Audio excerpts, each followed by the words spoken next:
Houston did yesterday. They're going to go get their Letterman jackets again.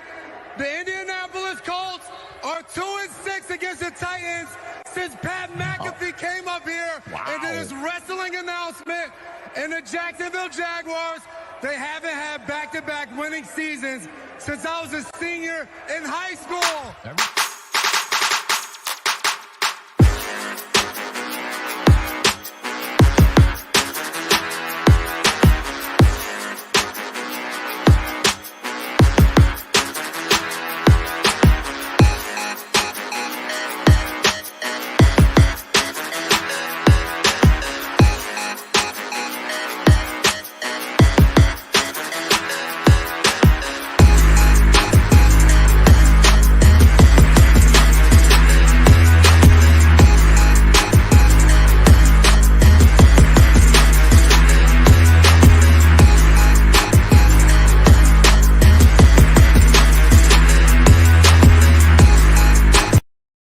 What's up, Titans fans, and welcome to another edition of the Titans Global Podcast. I'm your host, Maximus Titan Fan, and with me, as always, is my cohort. Good to see you guys. Man, we got a lot to talk about. We could probably make this a 3-hour show, but I promise we won't. Crazy game on Sunday. We're here for all of it. Yeah, that's for sure, man. There's madness, there's good, there's bad, there's ugly, and we're going to talk about it all tonight. And we're also going to talk about the after effects of the game and what we can expect for the next couple weeks as Titans fans. So, we're going to start off by just listing off basic stats, talking a little bit about other things while we go through the stats, but mostly we're going to save all the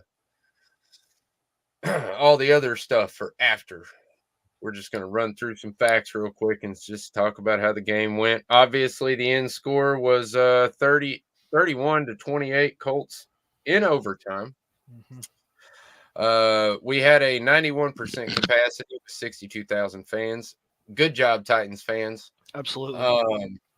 Weren't as quite as loud as I wanted you to be at times, though. And, I can't say anything because I wasn't there. So that's right. Good. As far as the team stats go, first downs, Titans had 25, Colts had 19. Of those 25 first downs, Titans passed 12 times, Colts passed 10.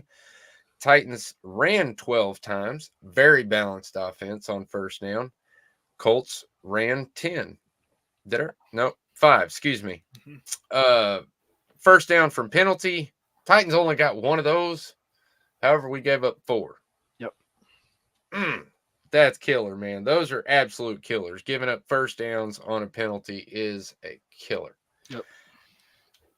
Third down efficiency, the Titans were 6 of 17. Colts 3 of 14. Not bad on that.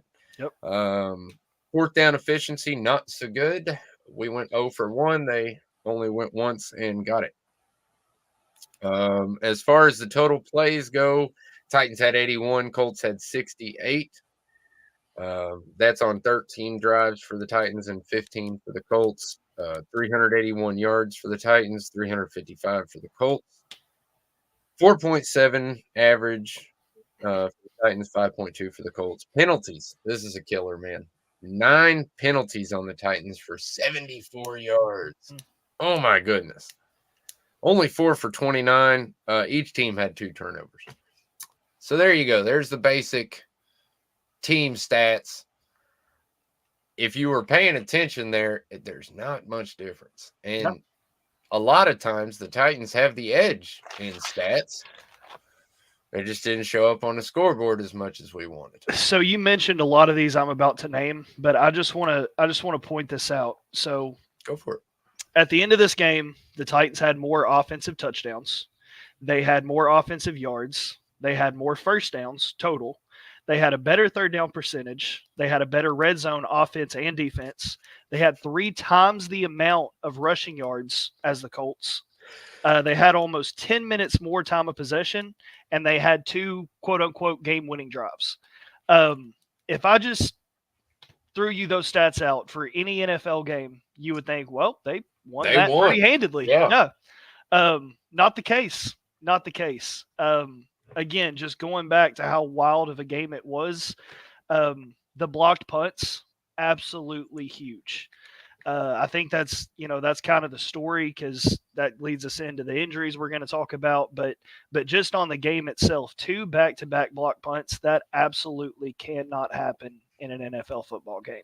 No, it doesn't happen. No, I mean that's the real thing, man. It does not happen in an NFL game, and why you don't go max protect right after you got blocked is beyond me. Yeah, and it cost us a. Go ahead. It cost us huge. Well, yeah, and I mean, credit. I got to give a little bit of credit where it's due to the Colts to scheme up that second one, because you saw the outside guy who's typically, one of your coverage guys. He jumps into the inside just right before the snap, and he's the one that got the pressure and actually got to Stonehouse. So, but again, not being in max protect, you've got to expect that coming the second time. I listened to the radio broadcast during the game because I like to hear Mike Keith and I love his takes on stuff. And they said it. They were like, they're going to bring pressure again. Here they come. And then next thing you know, they're in the backfield. So like you said, I mean, it's a game killer. And I think that's the biggest point to me in this game that lost it for him. Yeah, man. Definitely. And we'll get more into that later. That's got a lot to do with the outcome of the game news. As far as the rest of the stats go on offense, we've got Levis. He had a pretty good day, man. And let me just clear something up right now. I've said it last week and I'll say it again. I made a post on Facebook on my Maximus Titan fan page that basically just said Will Levis is the most fun quarterback to watch since Vince Young. And I got a lot of flack for that. And I don't really understand why. I mean, a lot of people said, well, what about Marcus Mariota? And yeah, I mean, he had a big debut game like Will Levis, and he had a couple big moments. I'll say that, big moments. But there is a huge difference in excitement between Vince Young and Marcus Mariota. And I mean, a lot of people remember Vince Young for the wrong reasons. But people have to realize, man, he left the NFL with a winning record. He was on par to smoke. What is his name? Michael Vick's record for quarterback rushing. Yep. This is before Lamar Jackson ever was heard of. So, I mean, that's just people underestimate how great that kid really was. Yeah. He wasn't the smartest guy and he wasn't the coolest guy under pressure, but he was an immensely strong and fast and elusive runner, which made him just exciting to watch. Because he knew how to win. Yeah, he'd break out of these tackles, and I mean, he'd make these crazy throws that it's almost Mahomes-esque. I won't say he's like Patrick Mahomes because that's a huge stretch. I'm not trying to say that. I'm just saying the excitement was there for me. But anyway, back to what I was talking about. Will Levis went 16 to 33 for 224 yards, 6.8 average, 1 touchdown, 6 sacks for 20 yards. There is argumentative data on that. It depends on where you look that up. Yeah. I counted 5, but I never found 5 though. It's either 6 or 4, so I went with 6. His rating was 80.9. He had 3 fumbles in the game, but only 1 lost. Only 1 lost, though. That's the important part, Yep. Who cares who dove on it? Thank you, Chig, for diving on that, by the way. Heads up play. Absolutely. Yep. But an amazing heads up play by him to recover his own fumble. Mm-hmm. And I thought that was a pretty, I mean, it was just a headsy play, man. I was impressed. I've been impressed by him all year in different ways, but that really impressed me because that takes quick thinking. Yep. Yeah, not only that, the recovery fumbles and then also the effort by Will Levis this week. That was one thing that got me. You saw him diving for first downs. You saw him throwing an interception and then not giving up on the play, running up and then causing a forced fumble and ran it for a touchdown. I mean, he was down, but he kept going. He got back up because they didn't yeah, blow the whistle. yeah. I mean, a lot of credit to Will Levis this week. I think he played with a chip on his shoulder, and I think that he does remember that draft and the Colts not taking him. But yeah, I mean, you can see the energy, you can see the passion, you can see that he wants to win. I mean, after the game, he said that it was the worst game he's played for the Titans so far.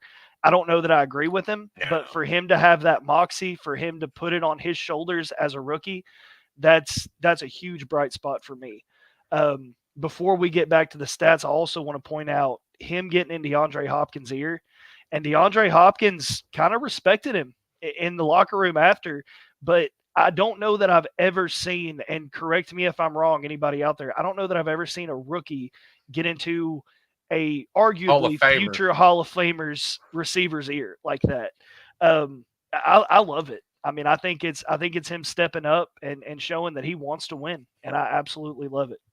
Yeah, absolutely, man. I was going to say there were three things that really inspired me to like Levis even more in this game. And one was the Superman helicopter dive. Yeah. I mean, how can you not love that? I mean, You don't love it because you're like, oh my God, don't put yourself in that position. And he landed right on his right shoulder, and it was scary to watch. Yeah. But just like I said, that's when I made that post, was because I was jumping up and down, screaming at my wife, "This is the man. This is what you do. You put him on your back and you win the damn game." And he did. He willed him to a decent drive. But the other thing was the going after the guy in the interception. And like you said, talking to DeAndre Hopkins. However, I don't know if you noticed, but when he overthrew DeAndre Hopkins, I think it was in the third quarter, DeAndre was like, so he gave it kind of back to him. He got it back. Bit. Yeah. So, I mean, but good on the rookie, man. Like you said, dude, there's not a lot of rookies out there that would have that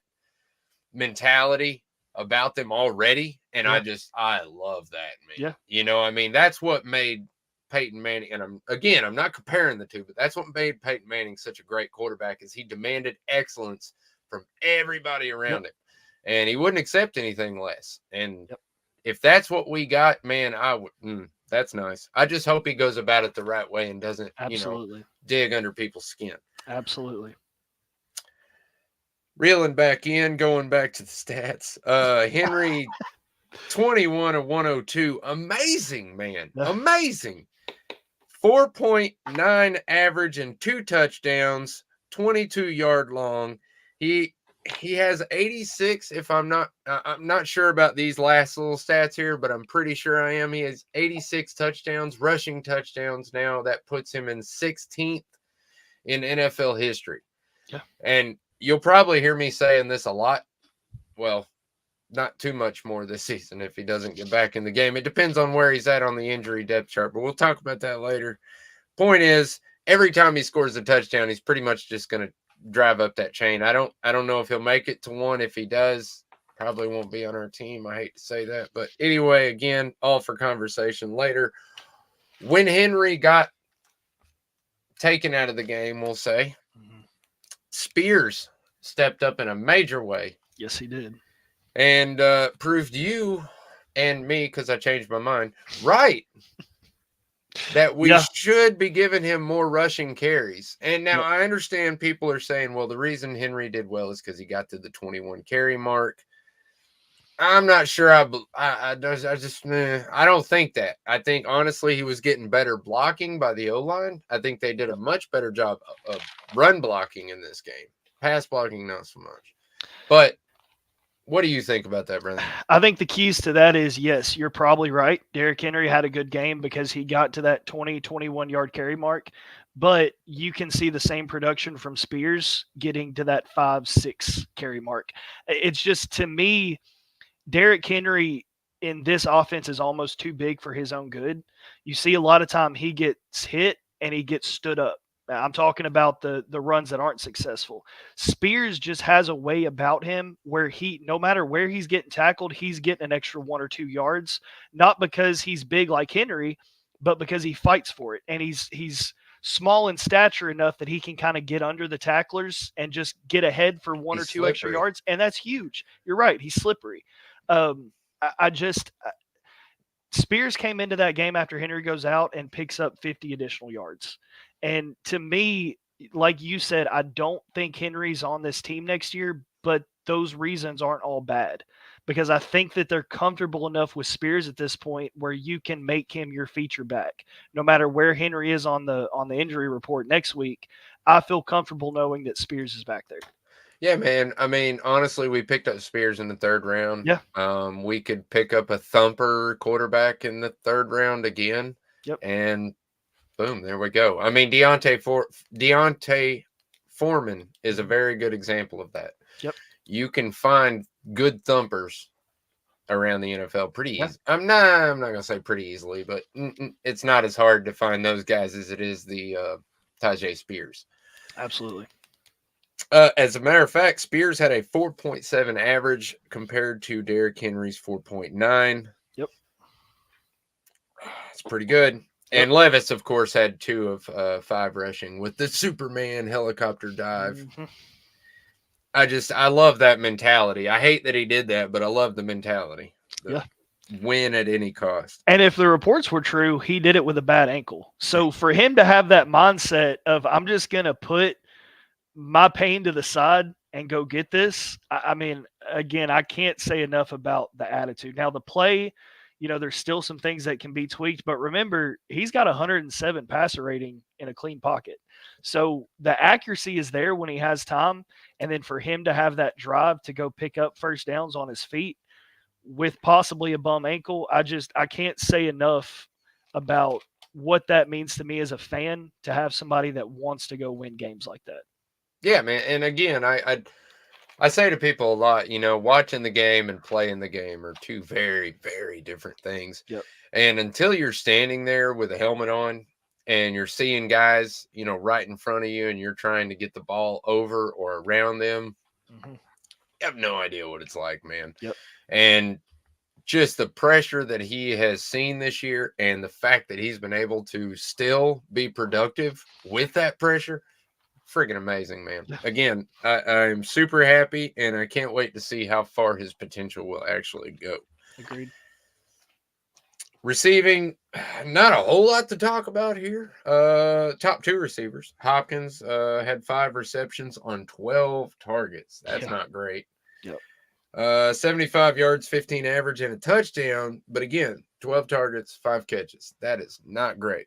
Either you're getting targeted too much or you're not getting open or enough separation. Yep. And I'm not saying anything bad about it. I'm just saying that's just the facts. Chig had 3 receptions on 6 targets for 62 yards. Yeah. Not bad.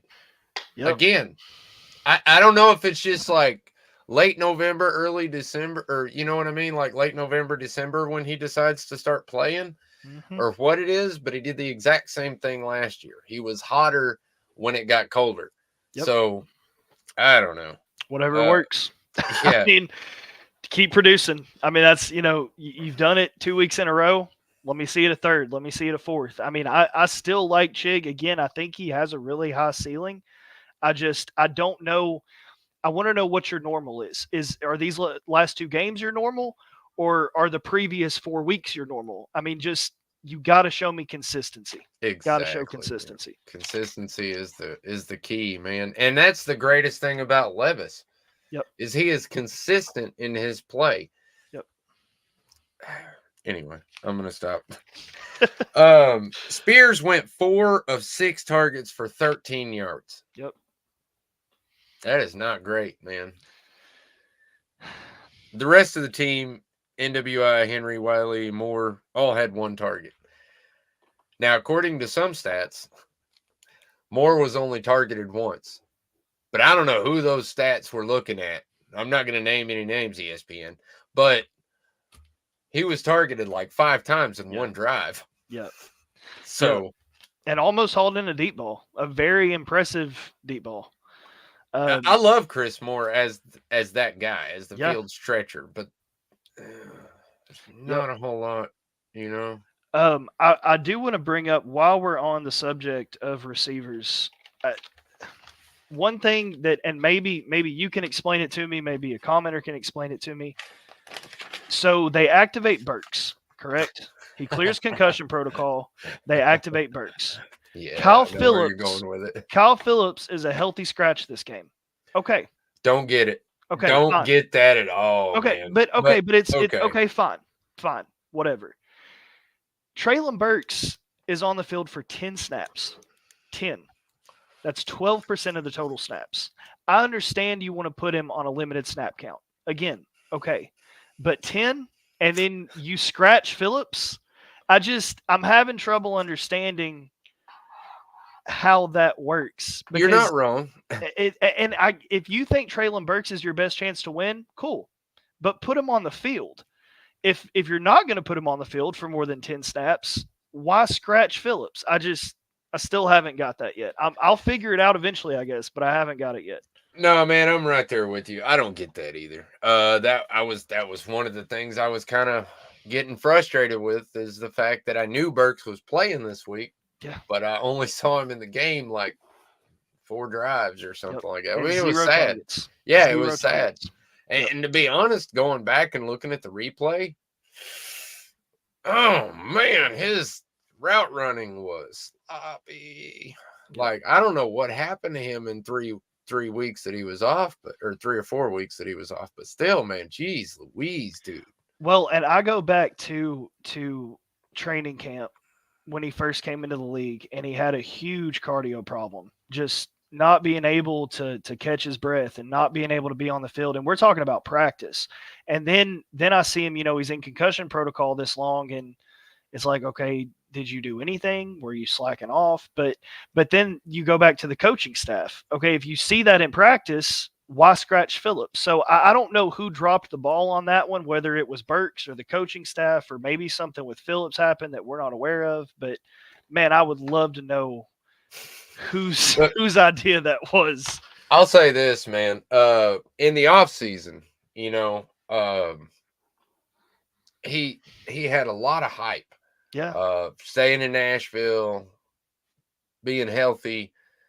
And then I think it was in training camp. It might have not been. It might have been in a preseason game, but I think it was in training camp. He hurt himself before the season even started. Yep. You're right. And we were all wondering if he was even going to be ready for week 1. And then all of a sudden he was, mysteriously. And then about week 2 or 3, he was right back out again. Yeah. And in, out again, and then in, and then he went out hard.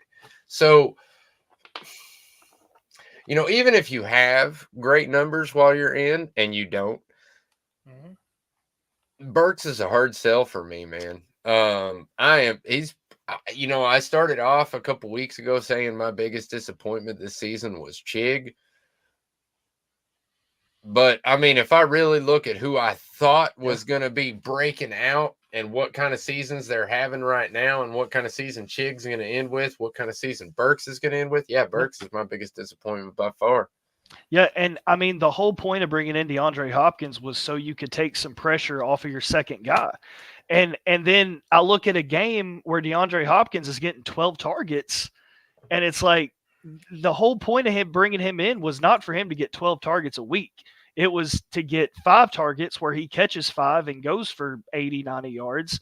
And then your wide receiver 2 can be a wide receiver 2 and get another 80, 90 yards. And I just, whatever the plan was going into this season in the wide receiver group just has not panned out the way that it was supposed to. Yeah, man, I'm really not sure what they were doing with this wide receiver snap count. I'm just going to run down it real quick. Nick Westbrook-Akina had 68 snaps. That's 84% of the game. Hopkins had 62 snaps. Moore had 54 snaps. Burks had 9 snaps. And Colton Dow had 3. That's the entire receiving core for the Tennessee Titans on Sunday. Yeah. So most of the time, when we were in 3 receiver sets, it was Nick Westbrook-Akina, DeAndre Hopkins, and Chris Moore. Yep. And if you're any kind of intelligent defensive coordinator, which, again, I don't want to bash NWI because he's done great this season. However, let's be real. he doesn't exactly get separation really well. He's like a, I don't know how he gets open, to be honest. It's beyond me. I watch his tape, and every now and then he just looks good, Yeah. and then he doesn't. Yep. Again, consistency is a huge issue with the Titans, but my point is that you can't have those three on the field because there's only one viable target, and it's DeAndre Hopkins. Yep. So if you cover him, then you've got Nick Westbrook-Ikine and Chris Moore with a one-on-one, which are easy to guard with a one-on-one. Where does Will Levis have the ball? It's a check down. Yeah, you're right. To Tajay or Chig or Wiley, or that's how they have those one receptions for no yards. That's why Tajay had 4 for 13 yards, because he kept checking it down, and Tajay was getting beat up. Yep. In the flats. Yep, I agree. And then it also doesn't help when your game plan. And now, again, I kind of feel like this week was also a tale of two halves a little bit. Maybe not as major a difference as the week before, but to come out in the third and, you know, you need the momentum. You need to stay on the field. Your defense just had a long drive to give up a field goal, and they're tired and they're hurting. And then you go run, screen. I just, when in the first half, the deep shots were having some success, and then you come out, and I think there was 4 3-and-outs in a row at that point, and I don't. Our defense got no break, man. They went on the longest drive after halftime. They went on like a 7-minute drive, and credit. And then we turned around and went 3-and-out. Right, and credit to the defense. I know they gave up some big plays. But I had a stat. Indianapolis was inside Tennessee's 10 on 4 possessions. 4 possessions. We gave up 9 points. Yeah, exactly. I mean, they played good when it mattered.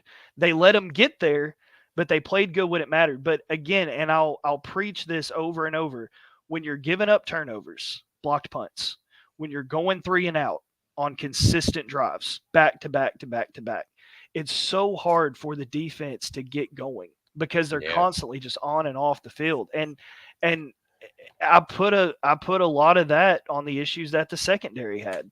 I do, because I feel like they never got real momentum going until they had to make a goal line stand. Yeah, man. And as we talk about the defense, I'm gonna throw in some grades, because PFF actually got it right, if you ask me, for a change, at least on defense. The offense, I can't speak to that crap. But before I move away from our offense, I do have to mention DeAndre Hopkins did hit a pretty big milestone yesterday. 900 receptions, 12,000 yards in his career. That's pretty amazing, man. So anyway, I just like that fact. I like the fact that DeAndre Hopkins is with the Titans now, but it's kind of a wasted season. But anyway, tackles.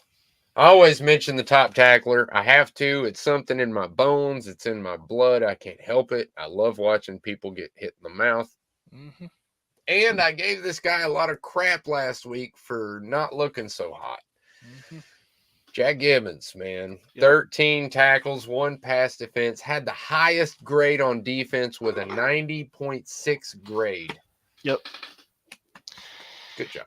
Yep. And I think some of that, just speaking on Gibbons specifically, we talked about it in the pregame, how they put Josh Downs, the receiver, on him, and he was getting beat over and over and over.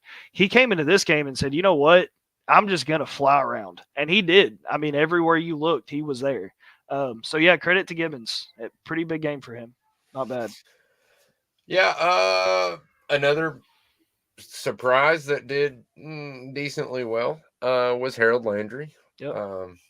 8 tackles, half sack. Yep. Him and Key combined for just a beautiful sack on third. It was nice. And he graded out at a 79.1. Although we do have to talk. Oh, I'm sorry. One more good on defense before I start talking about bad crap. But Amani Hooker, man. 5 tackles, 2 pass defended, but again, he intercepted that pass on the 2-point try, ran it all the way back for a touchdown, and he graded out as a 90.1 on defense. Yep. Second highest grade, only missed him by half a point. Good job, Hooker. And Wallace may be the key to Hooker playing better. I think so. I was just going to say they mesh really, really well. Even though Wallace didn't have a great game. Now, I won't say it didn't have he had a penalty that, in my opinion, shouldn't have been called on him. But it was a very stupid penalty. And it took us from 4th down, really, to giving them a 1st down and 15 yards. And all he did was point at the bench. Well, I'll argue that it did more than that. So one thing I noticed when Kayvon Wallace, and do I think it should have been a penalty? No. But he makes a tackle, a good tackle, and then he points to the bench. You just can't do that. You've got to know with this officiating crew, you just can't do that. And he does. So then Vrabel pulls him out of the game. Elijah Molden comes in. The very next play. Oh, Elijah Molden comes in. The Colts see that Elijah Molden is in. They take the wide receiver, bring him in and out. He absolutely kills Elijah Molden. Pierce, just leaves him in the dust. 37-yard touchdown. So not only do you get the penalty and give up the 1st down, but then you put yourself in a position where you go to the sideline, your backup comes in cold. Indianapolis sees that and then hits him over the burns top. Him. And I mean that right there, that's a momentum shifting play. Absolute momentum shifter. So I love Kayvon Wallace. He was my X factor player going into this. But yeah, I mean he cost him 7, just plain and simple. Yeah, it was a stupid penalty. I feel like it was a little much, but you're right. I mean, even the announcer said you just can't do that in today's game. So, I mean, Yep. I don't know. It's football. Yeah. No, I agree. And there's a lot of calls in that game. I'm not going to go over them because I do not blame officiating for losses. Dude, but I was upset. Yeah. Man.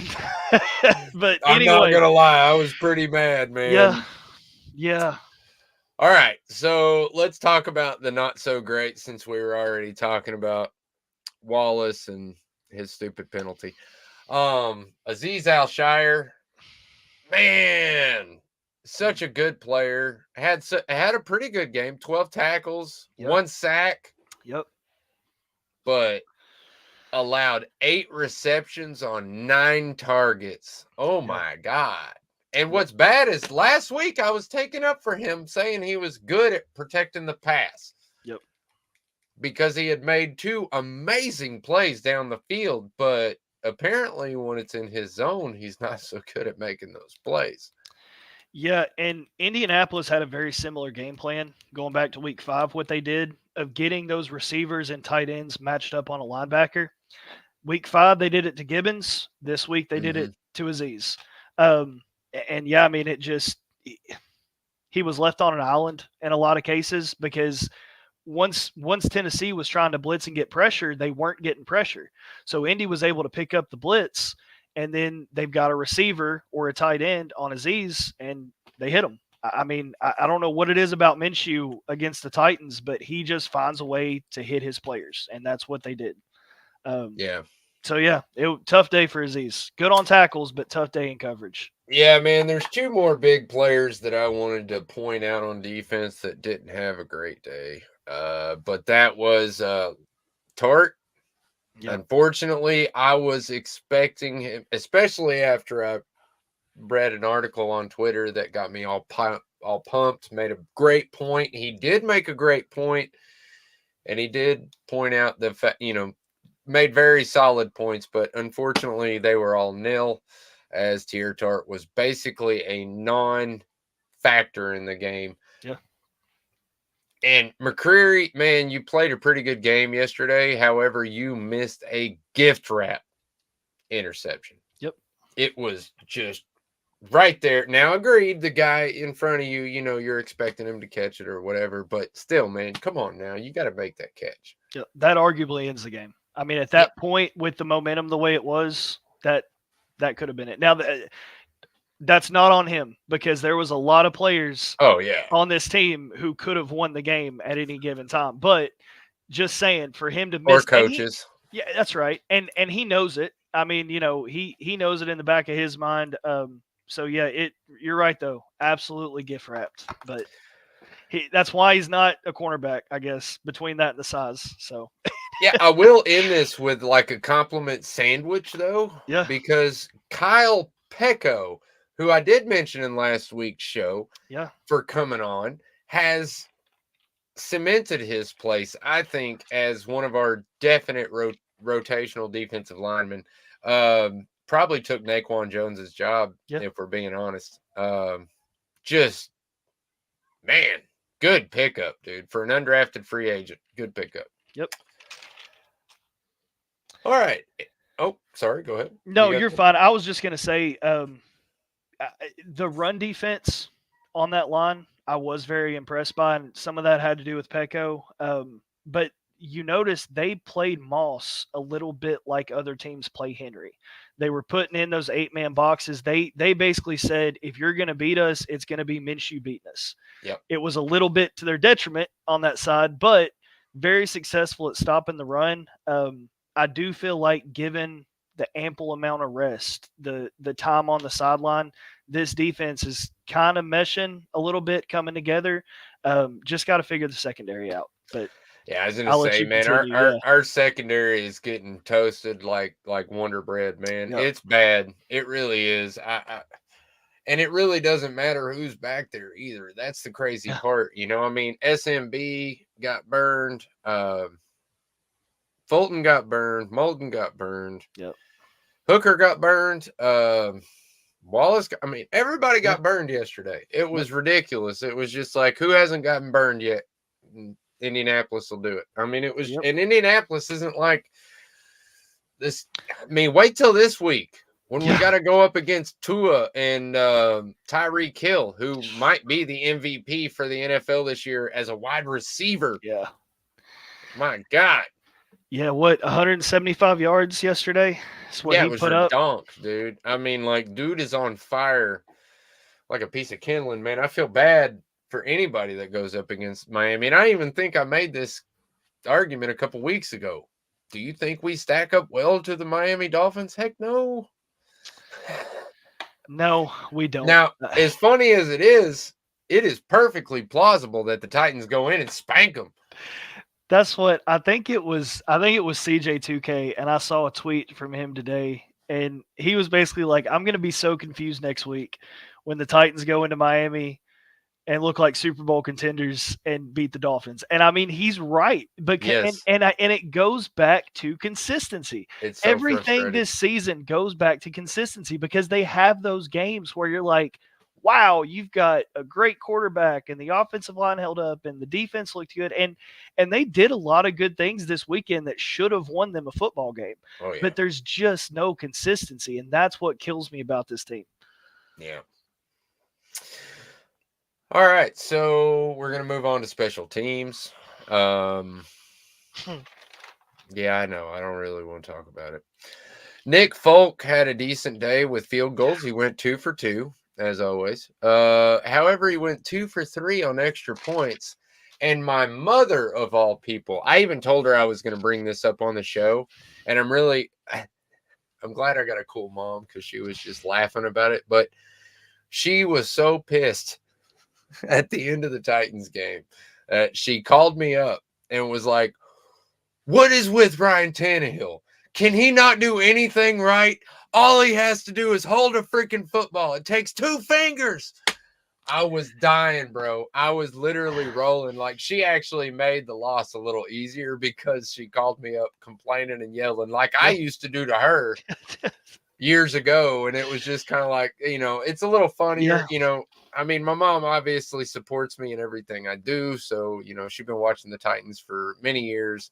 But ever since I started doing this, she's been way more into the Titans, and she says she learns a lot on my show from watching it, and blah, blah, blah, that she didn't know about football. But it was just hilarious to me listening to my mom complain about Ryan Tannehill, and I told her I was going to use it on the show. Yeah, there's a lot of Titans fans out there who were like, never let that man touch another Titans football again. I swear. Something about him this year. But credit, all jokes aside, credit to him a little bit for stepping in. I mean, and look, on that missed extra point, yes, it may have not been the hold that Folk was used to, but on he top put it of in that, the right spot. he did. And on top of that, if you could put yourself in Folk's shoes for a second at that moment, not only are you having to kick an extra point to go up by 1, you're having in the back of your mind to think, okay, I'm going to have to go potentially punt.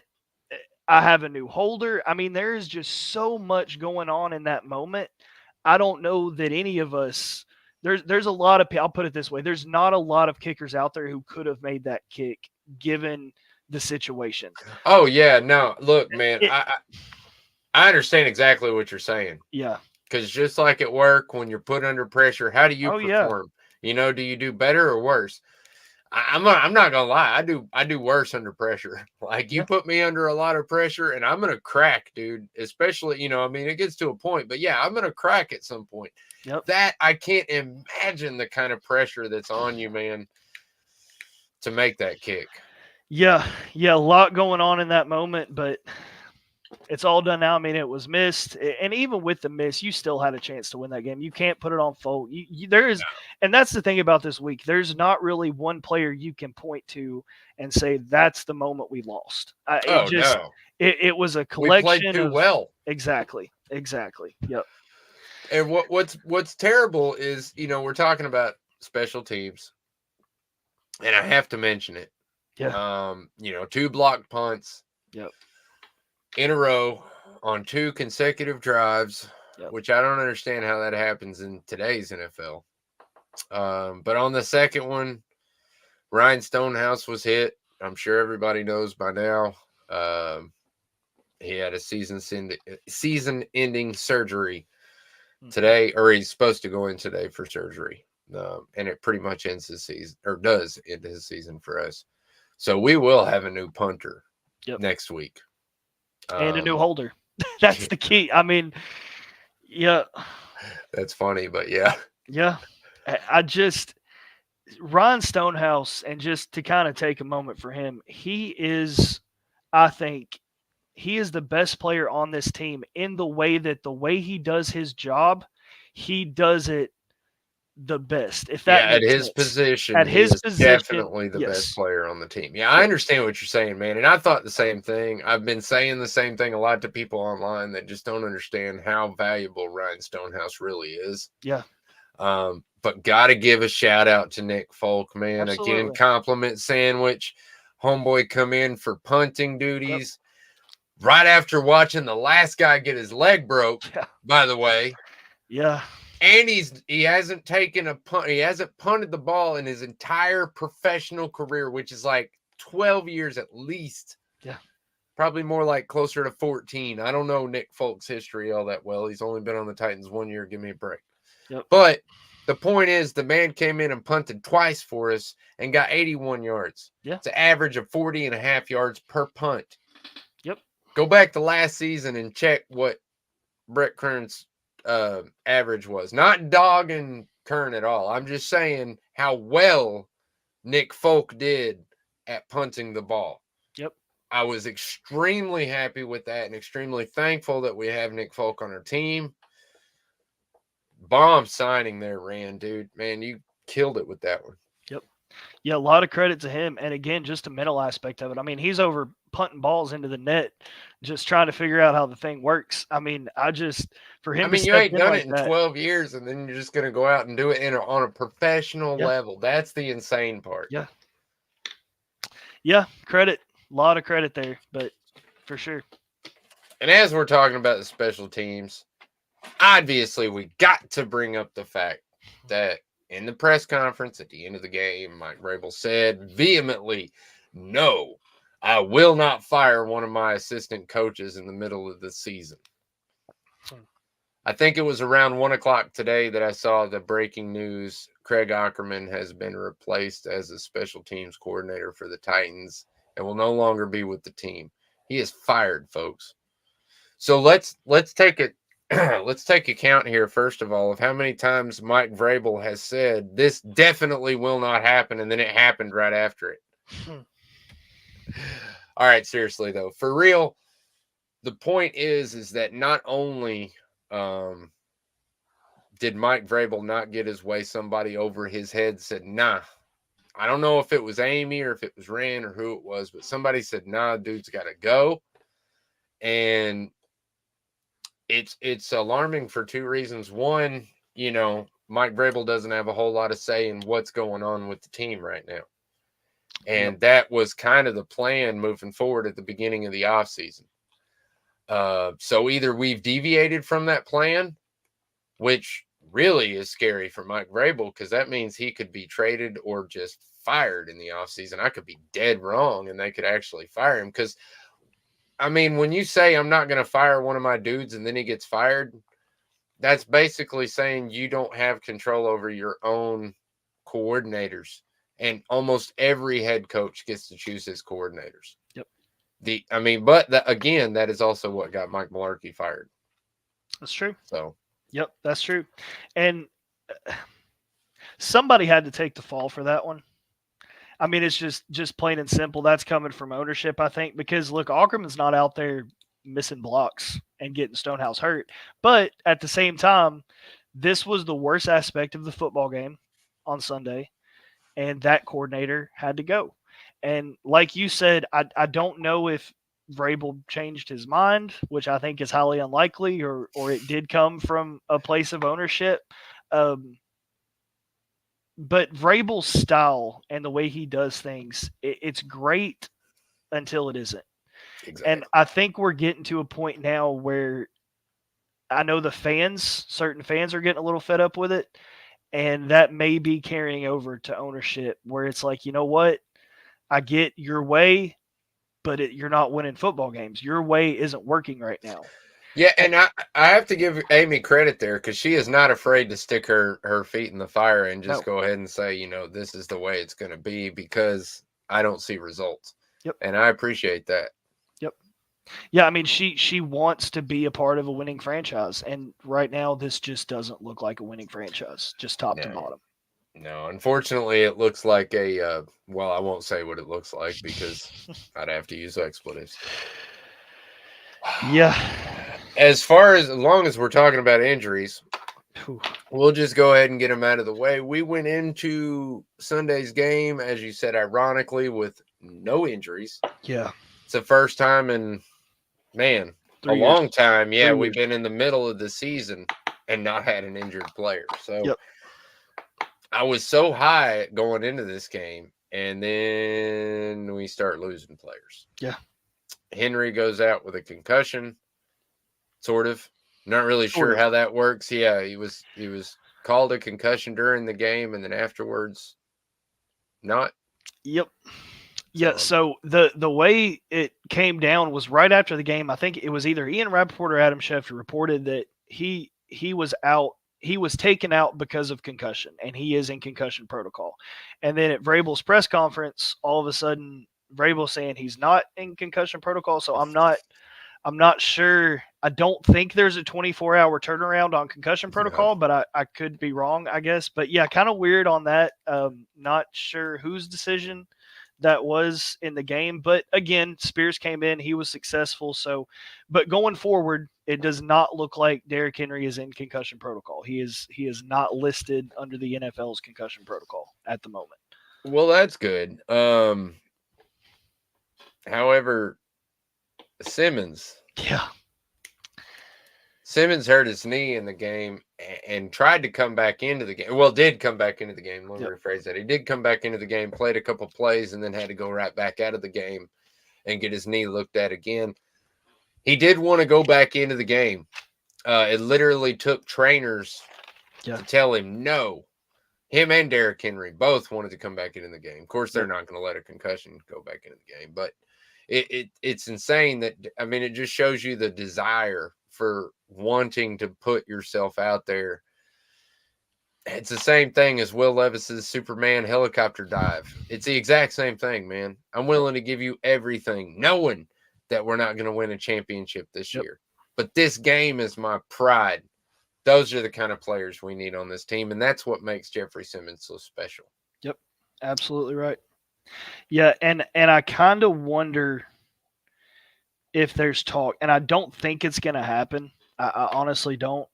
But at this point, you just lost another divisional game. Jeffrey Simmons is reportedly out for at least 2 to 3 weeks.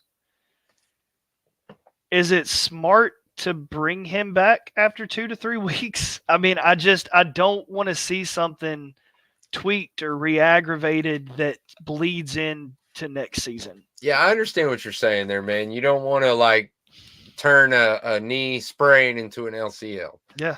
I get it. I do. And I saw that post, and I literally, when I went to go respond to it, I sat there for a minute and I just said, and then just sat there thinking about it. Yeah. Because I had to really think. But if you pull Jeffrey Simmons, then you are basically, no, you are not basically, you are consenting that you are tanking for the season. Yeah, so if you pull Jeffrey Simmons, then all of a sudden you got to pull Will Levis out. You got to pull every starter that you think could be hurt by an injury, like an LCL or ACL tear. You get them out of the game. So it's basically like preseason from then on out. Yeah. And I don't see a lot of development from that. I agree. I agree to a point. And again, I don't think this is going to happen based on the type of person Jeffrey Simmons is. I think he's the type, hey, if you're not going to play me here, let me go so I can go finish out the rest of the season somewhere. So I don't think he's going to sit out. The only difference I see is now the specific injury has not been stated. Right. But I do think there's a difference in pulling a healthy Will Levis and a healthy DeAndre Hopkins and a healthy Tajay Spears and a healthy Derrick Henry versus pulling a slightly injured Jeffrey Simmons in the way that you just don't want to re-aggravate something if there is something that can be re-aggravated. Do you see the difference? I do, there? But again, on the other side of the coin, if I'm Mike Vrabel, and we just talked about how he needs to have production or some kind of product to show the team, hey, this is what I made. I mean, you can't afford to hold out any of your star players because you're trying to show the uppers that you've got some kind of I don't know. I see what you're saying. It's tough. Yeah, it's tough. And again, this is something that they should be talking about. I just agreed. It is definitely a conversation. You've got to make a decision because let's be real. You're not going to the playoffs. I mean, this week pretty much cemented the fact that you're not going to the playoffs. So if we're playing for pride, that's great, but just play smart with pride. I don't want to see anything happen in a wasted year that bleeds over to a potentially really good season coming up next year. Yeah, I agree. That's the biggest thing is you don't want to do anything that's going to affect us next year. Yep. And I understand what you're saying there with Jeffrey Simmons. You want your stars players to be 100% healthy and ready to go at the beginning of the season next year.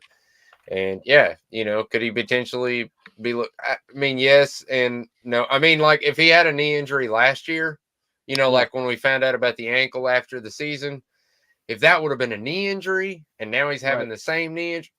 Absolutely. If it was already a re-aggravated injury. Yeah, absolutely no way would I ever let him see football for the rest of the season. But being the guy that Jeffrey Simmons is and being the guy that Mike Vrabel is and wanting to keep a hold of the locker room. And I mean, there's so many different reasons that you don't pull Jeffrey Simmons, but there are just as many reasons that you do. So that's a very good question. But I think me as a head coach, my answer is still nah. I have to play everybody I can to make sure that I get to keep my job. I'm with you. Yep. Because I don't care about all my friends. I do, but at the end of the day, CYOA first. You know what I mean? Absolutely. I'm with you for sure. Other than that, a lot of people were dogging Jalen Duncan for crying at the end of the game. And look, man, like, first of all, dudes that don't cry or that say don't cry or whatever, I'm like 40, so I'm part of this older generation. But people that say that are mentally unhealthy. It's not healthy to hold that stuff in, all right? You got to let it out at some point. You got to have some kind of even if you go off by yourself and do it, whatever. Anyway, I like what Mike Vrabel said about it. He said, it just shows you want to win. You care. You care. And that is exactly what I was thinking. I mean, it was almost like somebody just reached into my brain and pulled that right out. Because, yeah, man. I mean, it was just like my boys when they lost their championship game. They were all crying, and all of them. And I said, hey, man, there's nothing wrong with that. Don't worry about that. Don't feel bad about that, because that shows me that you guys were in this 100% and you wanted it just as bad as I did. Yeah, I'll say this, and then I'll kind of let it go. But if this team's skill was as good as their emotion and want to win, they'd be an undefeated football team. I think you've got a lot of the right guys in place with Simmons, with Levis, hell, with Duncan. I think you've got guys who want to be here and want to win. It's good for the future. You just got to match the skill with the intensity. Yeah. And like we've said all season, consistency. Yep. Got to be consistent, man. Yep. Even if you're consistently average, be consistently average. Exactly. Don't be above average and below average week to week. Yep. Be consistently average. Yep. Yeah, and on the thing of Duncan, again, it's like you said earlier, it's a PFF grade, but 4 of your top 5 PFF graded players were offensive linemen. And I think there were some bright spots this week, more so in the run game than the pass game, for sure. Yep. But yeah, I mean, you're kind of starting to see a little bit more consistency on the line, and I think a lot of it is you've got the guys in place and they've had some time to play together. So yeah, I mean, we'll see where it goes, and I'm interested to see, because I think that's going forward into this year. I think that's one of the spots that needs to be focused on the most is the offensive line. So I'm curious to see which guys that are on there now kind of perform and try to earn a spot for next year. Yeah, I agree with that, man. And I'm excited to see who makes it too, and where they make it. I've got some theories about Duncan, but I'll keep them to myself for another show, I guess. Fair enough. You got anything you want to say before we wrap it up? I don't think so. Just get healthy. Get your mind right. You got a big one coming up Monday. At this point, go be a world beater. I mean, you're not going to the playoffs. Let's go try to make sure other people don't go to the playoffs too. Let's put some people in the boat with us. So we'll see what happens. Yeah, man. And one final thought for all you Titans fans out there who's saying, well, I just want to win at Texans. What? No, man. If we're going to win one game in this season, it needs to be against Miami. So we can say, hey, man, we contended against some real football teams last year. We beat the Bengals and Miami. Yeah. If we don't, we just stink completely. And the Bengals game was a fluke. But that's all I'm going to say about that. Oh, man. But no, I'm good. Again, prayers out to all the guys that were injured. Stonehouse. I mean, you got a lot of people pulling for you, brother. And like he said, I think he tweeted today, just another chapter. Yep. So for all these guys and for this season, it's just another chapter. And we're going to look back on this when they're holding a Super Bowl trophy and say, man, that really rough season got us to where we're at now. Yeah, so how hard this was is a building that? block. Exactly. Yeah, I'm so glad we're not there anymore. Yep. This is a building block. Treat it like one. If they don't know where to find you at Link, let them know. You can find me on Twitter at Link Rogers. You can find me on Facebook with the same name. Love talking to you guys as always. Love talking Titans. We're here for the wins, for the losses, for everything. So hit me up, ask some questions, and we'll see you again next time. That's right. And as always, you can follow me or the show. The show is Titans Global Podcast. Holy crap. Do I not know my own name? Titans Global Podcast, and it's on Facebook, Twitter, TikTok, YouTube. Of course, that's where we want you to go like and subscribe us at YouTube. It really helps. We appreciate all of our fans over there. Thank you so much. And if you want to follow me, as always, Maximus Titan Fan on Facebook and Twitter. Thank you for joining us tonight. Man, I hope we don't have another week like last week. We need to just either, I just one more thought. I'm sorry I have to leave on this. The guy at my gas station attendant lives right down from my road. I'm always going in there. He knows I'm a huge Titans fan. He saw me this week. He was like, "What happened?" And I was like, they just had a bad week or whatever, He's like, "Yeah, but they went to overtime. I thought they were going to win."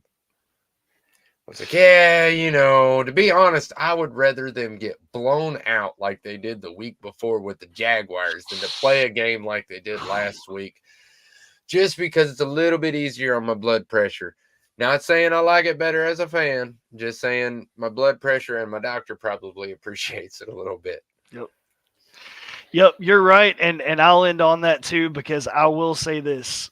I love football, and at the end of the day, that was a really great football team with two teams that played some pretty great football. So I love the excitement. I love the fans showing up, and hey, that's what it's about. Just root for this team. I mean, they need it now more than ever. So let's go, guys. Let's be there for them and tighten the heck up. Yep, time to show who the real fans are, y'all. That's right. For everybody here at Titans Global Podcast, tighten up. Peace out. Thank you. Tighten up.